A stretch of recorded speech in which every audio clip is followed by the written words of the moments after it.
Can you beat Plants vs. Zombies 2 without spending any sun? The way we would do that is using every plant that costs 0 sun, so that way we don't spend a single ounce of sun in this challenge. Here are the rules of the challenge. Number 1, we can't use any sun and no plants that don't cost 0, obviously. Number 2, they cannot be leveled up. Now, I'm doing this on an account where some of my plants are already leveled up. So like my iceberg lettuce and like the plant that takes out tombs are like level 2, but that won't affect the challenge like almost at all. So yeah. And then rule number 3 is that I cannot use power-ups. Power-ups are pay to win, you know, this is EA we're talking about. And then rule number 4, levels that make me use certain plants and conveyor belt levels do not count for the challenge. But anyway, let's get straight into our first world, ancient Egypt. Day 1 is really no threat to us, but let me just go ahead and tell you what plants we're going to be using. Solar Sage can basically just turn a random zombie into a monk. Imp Pear can turn a zombie into an imp, and then it can turn the imp dead. And then we're using 3 different power mints that do different things, and I'm probably gonna get more power mints through the worlds.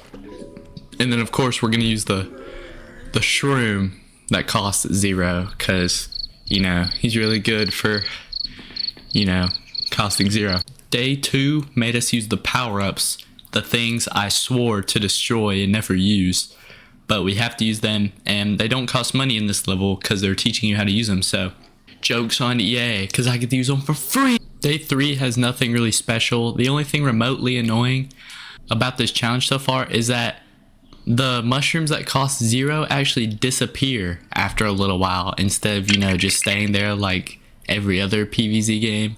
But the camel zombies aren't a threat because I can deal with 3 of them at once with 1 solar sage, and I actually got the imitator plant to imitate the solar sage, so we have more opportunities to do that. So yeah, overall day 3 wasn't an issue at all. I don't even think I used a single power mint at all. So, and just so y'all know, every time I complete a level I have to watch an ad because of EA. And I just want to know a question, do y'all know what a red D is? And I'm wondering if like the people who make these ads even watch the ad before they like make it public, because I don't know what a red D or a white Tiggy is. But if y'all know what these animals are, then I would like to know, and please comment down below. Day 4 was just a conveyor belt level, so these levels don't count because I can't use, you know, 0 cost plants. Day 5 I couldn't choose my plants, but it was a conveyor belt level, so I just had to use the plants they gave me. But thankfully it's only been 2 days in a row like this, and the next day I will definitely be able to pick my own plants. Day 6 was a conveyor belt level. I don't know who these guys think they are, giving me 2 conveyor belt levels and another level where they choose my own plants in a row, but I don't like it, okay? They need to calm it down before I get angry. Skipping to day 8 is where I have to use a plant where I wouldn't normally use the iceberg lettuce, but for levels like these I'm gonna use him because we kind of need him for these torch zombies that can literally burn through anything.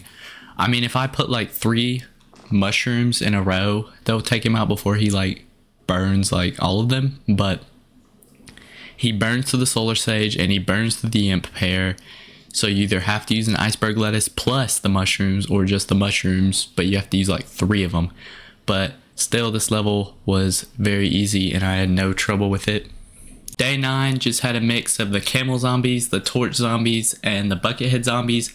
But so far, I really haven't used any of the power mints, so this was still pretty easy when I used the power mints at the last second. But yeah, the solar sage can deal with the bucketheads, the imps can deal with the bucketheads and the camels. But the only thing that even remotely got me was the end wave where they sent like 20 at me, but then again I just used the power mint. Another pro tip for you guys, did you know a moose can level you up to level 15 and a buffalo can level you up to level 45. I didn't know this either until I watched this amazing ad. Level 10 was easy. Level 11 gave me plants and made me use what they gave me. Like, at this point, I have to wonder, does the game just like taking away my free will? Because I honestly don't get why making me play levels with plants they chose like benefits me in any way and is any more fun than me choosing my own plants. But yeah, it was very easy because honestly I'm the GOAT. Day 12 introduces these zombies, which I'm sure have like the same health as a Buckethead, but they still get taken down by an imp pair in Solar Sage. So day 12 is just as easy as like basically any other level. Day 13 is a challenge. Well, I guess it should be a challenge if you're like a toddler who is playing this game, but thankfully I'm just above the age of a toddler and this level was extremely easy for me, especially this challenge. I don't really plant in the back 2 rows anyway, so yeah. Level 14 had a lot of zombie variants, but was still pretty easy. Day 15 you had to protect 3 sunflowers from dying, which this level wasn't that hard at all. But the only thing I'm confused is, why did they make me use the boomerang plant? Like, just to put in perspective for you, at this point in the game, if you were to start a new account, you would only have like 10 plants anyway.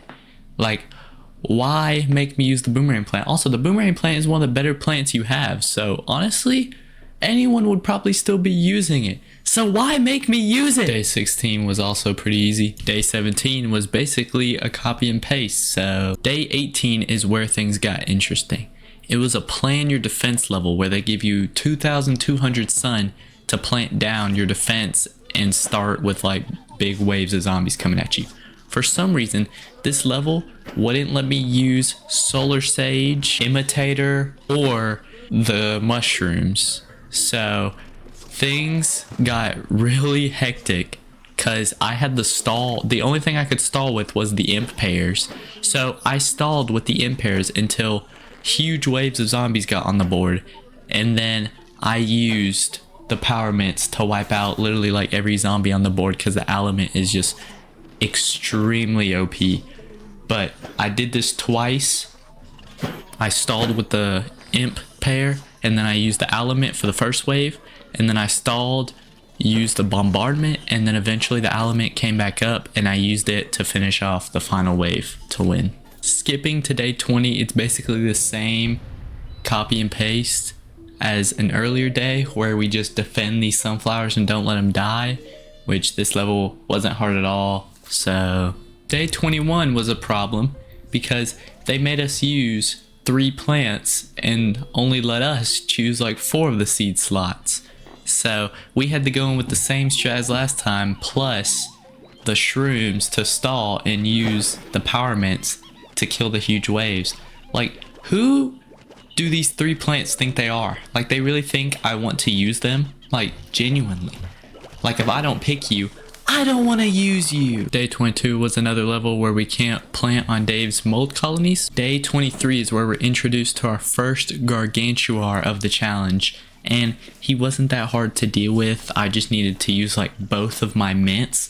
So later in later worlds, this challenge is going to get really hectic and it's going to be a big problem. But for right now, Gargantuars are just kind of easy to deal with. Of course, day 24, the last day of ancient Egypt, has to be another plan your defense levels.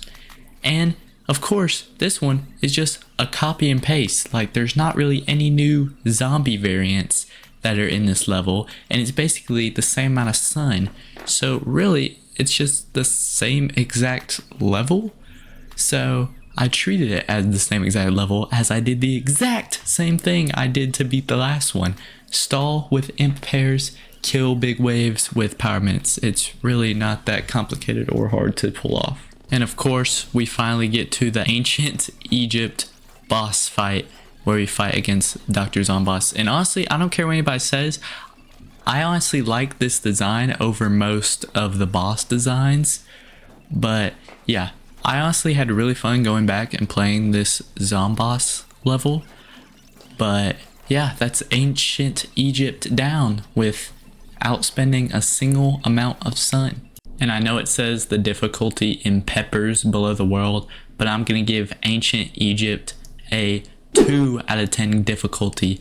No zombies really overwhelmed me on this world, and yeah, it was really easy overall. I'm also going to be rating each zomboss fight by how much I love the world and how much I love the design.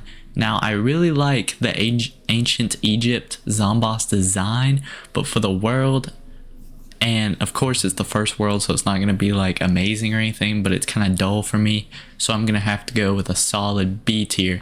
And just so y'all know, it's going to be a high B, not a low B, and not just a B, it's going to be a B plus for me. And yeah, that's going to be the end of this part for ancient Egypt without spending any amount of sun. And yeah, comment if you want to see the rest of the parts, and yeah, subscribe if you like the video.